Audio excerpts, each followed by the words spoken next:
Hello everyone and welcome to the channel. This is Dr. Sunil Chandan Shive from Somaya College of Arts and Commerce. So I am going to make a series of videos on offer curve, determination of terms of trade and the gains from trade with the help of offer curve.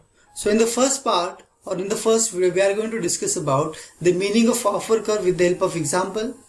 The assumptions. Assumptions are very important because assumptions will help us to derive the offer curve. Also, we are going to discuss the domestic price line and ultimately the derivation of offer curve. How to derive the offer curve, so that part we will discuss with the help of diagram. In the next part or in the next video, we are going to discuss about the determination of terms of trade with the help of offer curve. The shift in offer curve, so when there is a shift in offer curve, so whether the trade is beneficial to which country. So that part also we are going to discuss in detail.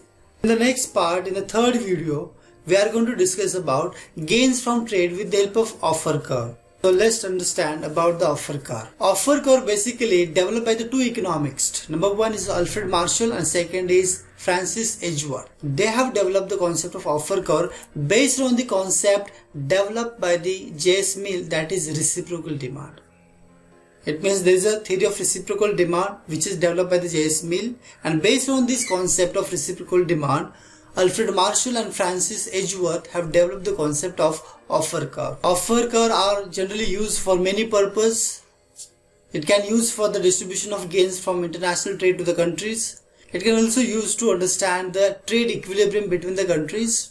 It can also help to determine the terms of trade. These are the different applications of offer curve. Let's understand the meaning of offer curve. So offer curve के नाम के अंदर उसका meaning छुपा हुआ है. Offer means offering something. So if the country is offering X goods to other country because the country wants other goods from other country. The country wants Y goods from other country. There is a definition is given here. The country is willing to offer or export the certain quantity of commodity to other country. Why? Because the country wants to import the another commodity from other country. So this is what the offer curve है वहाँ पे. It means there is a graphical presentation. So offer curve is a graphical presentation of reciprocal demand. Offer curve concept is based on the reciprocal demand. So therefore the definition is given here. Offer curve is the graphical presentation of reciprocal demand which indicates the various quantity of commodity the country is willing to export to other countries in exchange for various quantity of other commodity at a different prices or at a different terms of trade. So that definition we can understand with the help of one example. Suppose there are two countries, India and Russia. India has specialized in the production of wheat and India wants to export the production of wheat to Russia. And when the India export the wheat to Russia, India is getting 1000 rupees. It means export price is 1000 rupees which is received by the India by exporting the wheat to Russia.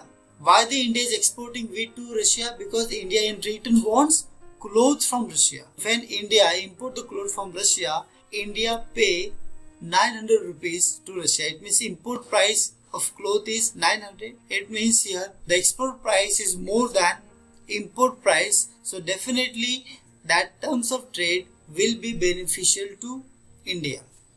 So this international trade is beneficial to which country? So that we can understand with the help of the calculation of terms of trade. So there is a terms of trade का formula है, the price of export divided by price of import into 100. So here the price of export is 1000 rupees divided by price of import is 900 into 100. So the answer is 111.11.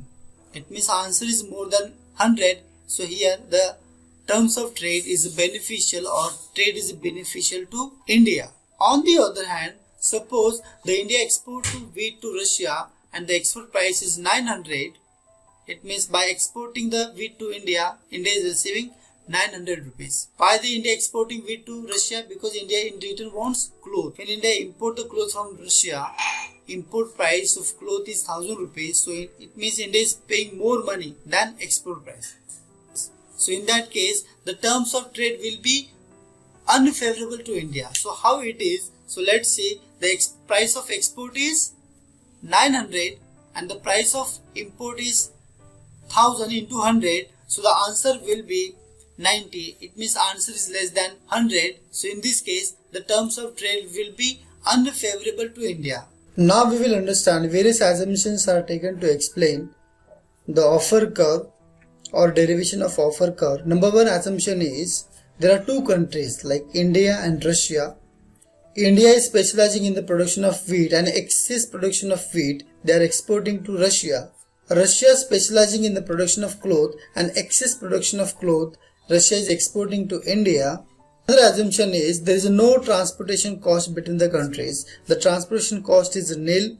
The another assumption is there is a full employment in both the countries. It means all the resources are fully utilized. All the laborers are employed. They are engaged in the production process. The another assumption is there is a free trade between the countries. It means there is no trade barriers levied by any country like in terms of tariffs, quotas, license systems are there. So there is a free trade between the countries. There is no any trade barriers. Now we are going to understand why the country like India is specializing in the production of wheat so that we can understand with the help of domestic cost line. Generally domestic cost line को हम opportunity cost curve या फिर domestic exchange rate line भी कहते हैं. So in the diagram you can see OX axis indicates the production of cloth, OY axis indicates the production of wheat produced by India, and OA is the domestic cost line of India which we have drawn by joining the different point like A, B, C. OA domestic cost line of India indicates that it is beneficial for India to produce the more quantity of wheat instead of cloth. So how it is, let's see. Suppose at point A, with the help of available resources, India can either produce the 20 quantity of wheat or 10 quantity of cloth per day. It means if India chooses to produce 20 quantity of wheat, India has to sacrifice the 10 quantity of cloth, or if India chooses to produce 10 quantity of cloth, India has to sacrifice the 20 quantity of cloth. So definitely here India will choose to produce the quantity of wheat because the production of wheat is more than production of cloth.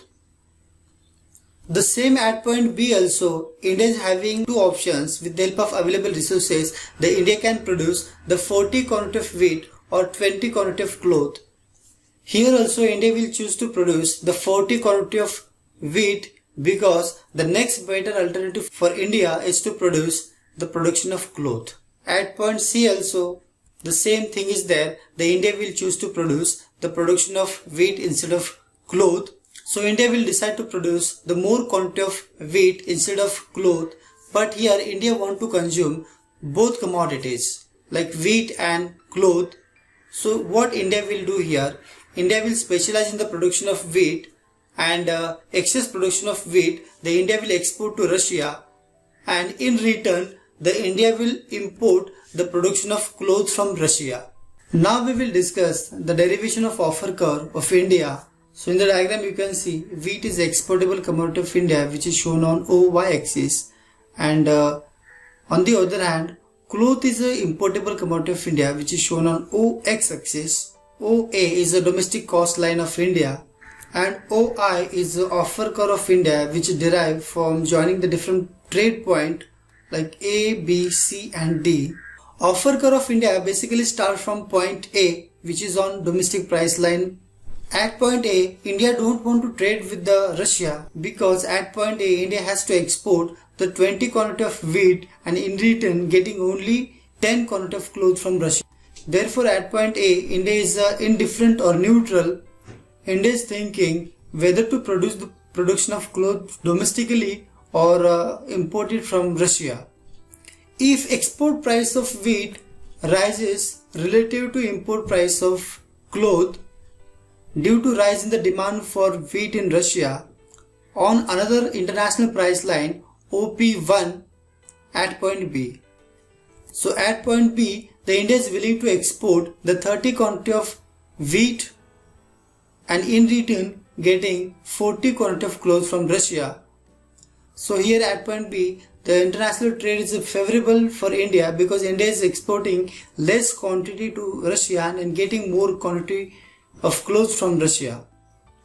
Again, if the export price of wheat rises relative to price of cloth and therefore the international price line shift from OP1 to OP2 and OP2 to OP3, it means at international price line OP2 at point C, India is willing to export the 40 quantity of wheat to Russia and in return getting the 80 quantity of cloth from Russia.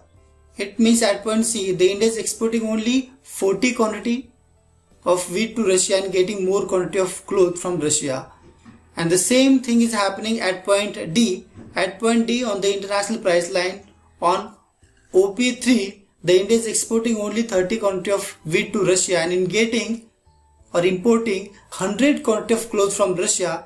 It means at a different international price line OP1, OP2 and OP3, the India is willing to offer the less and less quantity of wheat for getting more and more quantity of cloth from Russia. So this is what the offer curve. At the right corner, you can see the table.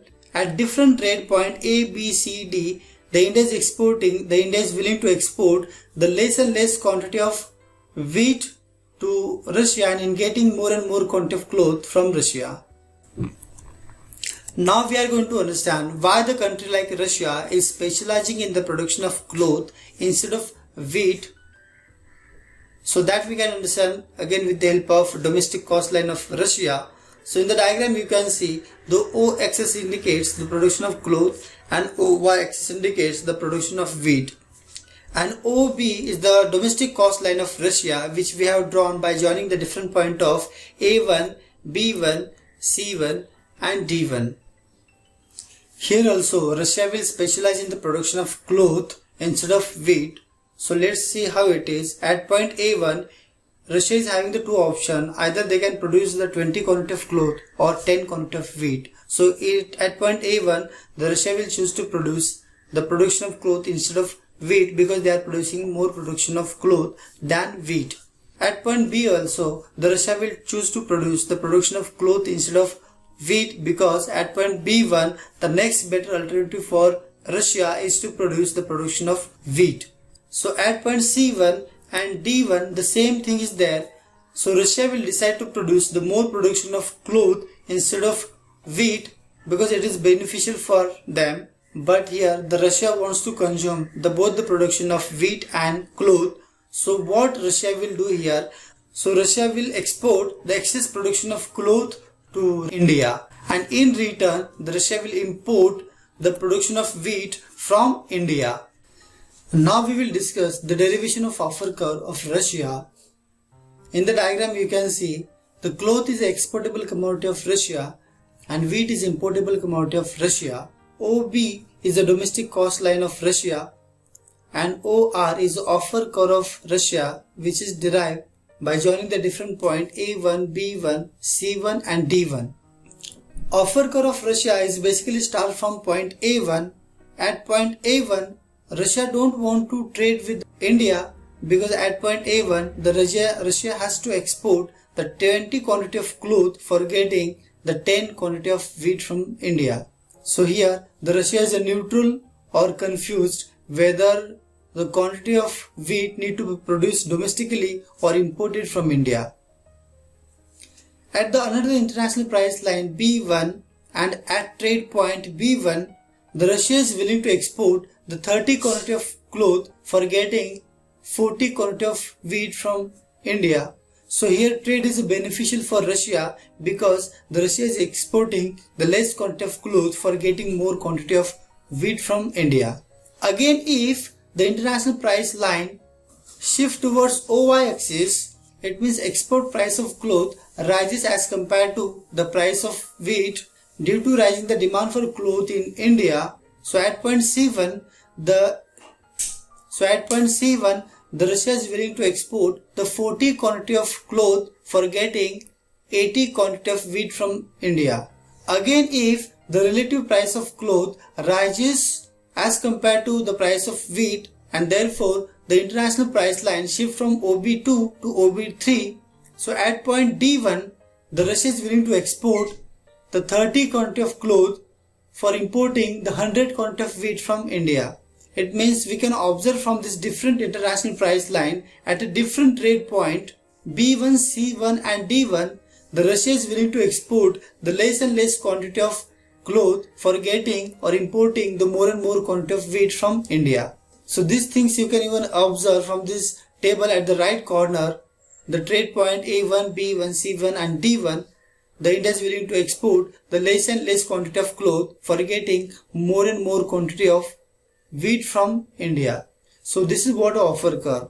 So if you like this video, please subscribe to the channel, because when you subscribe to the channel you will get the notification of next video, that is the determination of offer curve and shift in offer curve. Thank you.